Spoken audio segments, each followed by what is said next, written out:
Assalamualaikum warahmatullahi wabarakatuh. Perkenalkan, nama saya Elia Nurfiah. Saya Fakultas Teknik Informatika dari Universitas Muhammadiyah, Tangerang.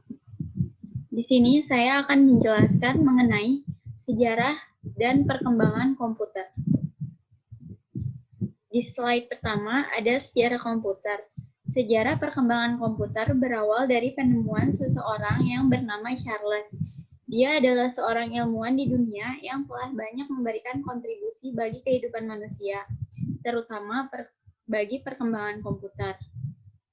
Di sini perkembangan komputer terbagi menjadi 5. Di generasi pertama, pada tahun 1946 sampai 1959 menggunakan tabung vakum.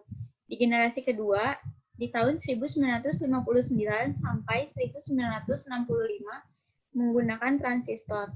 Generasi ketiga di 1965 sampai 1971 dan generasi terakhir di generasi keempat dan kelima sampai sekarang ini dari 1971 sampai sekarang ini. Komputer generasi pertama itu menggunakan vakum untuk sirkuit dan drum magnetik untuk menyimpan memori. Tabung vakum digunakan untuk memperkuat sinyal dengan mengendalikan gerakan elektronik di ruang evakuasi. Komputer generasi pertama sangatlah sulit untuk dioperasikan dan biayanya sangat mahal. Nah, kalau di generasi kedua, teknologi tabung vakum mulai tergantikan dengan transistor. Keunggulan transistor adalah bentuknya yang lebih kecil. Dengan bentuk minimalis dari transistor, komputer menjadi lebih kecil dan hemat energi. Di generasi kedua ini, bahasa pemrograman mulai diperkenalkan. Contohnya, COBOL dan Fortran. Di sini ada generasi ketiga, 4, dan kelima. Di generasi ketiga, pengembang sirkuit terpadu adalah ciri khas dari generasi ketiga komputer.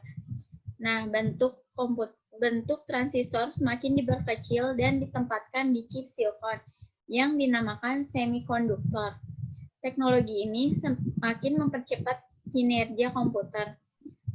Selama periode ini, mouse dan keyboard mulai dipergunakan. Di sini ada generasi keempat, Di periode ini, prosesor mikro mulai diperkenalkan.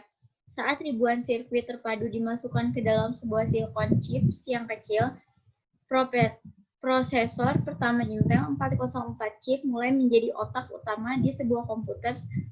Saat periode ini, istilah personal komputer mulai digunakan. Dan di sini ada generasi kelima atau generasi saat ini, dibangun berdasarkan teknologi kecerdasan buatan dan masih dalam tahap pengembangan. Contoh teknologi yang sudah sering digunakan adalah seperti teknologi pengenal suara. Di sini ada ciri-ciri komputer generasi saat ini. Yang pertama itu masih menggunakan teknologi LSI yang tentu saja memiliki banyak pengembangan. Yang kedua, fitur-fitur yang semakin banyak. Yang ketiga, pemrosesan informasi yang lebih cepat. Yang keempat, kemampuan multimedia yang jauh lebih baik dibanding dengan generasi keempat. Dan yang terakhir, ukuran komputer yang semakin kompak dan minimalis. Nah, sudah selesai. Sekian dari presentasi saya, kurang lebihnya saya mohon maaf. Wabillahi taufiq wal hidayah. Wassalamualaikum warahmatullahi wabarakatuh.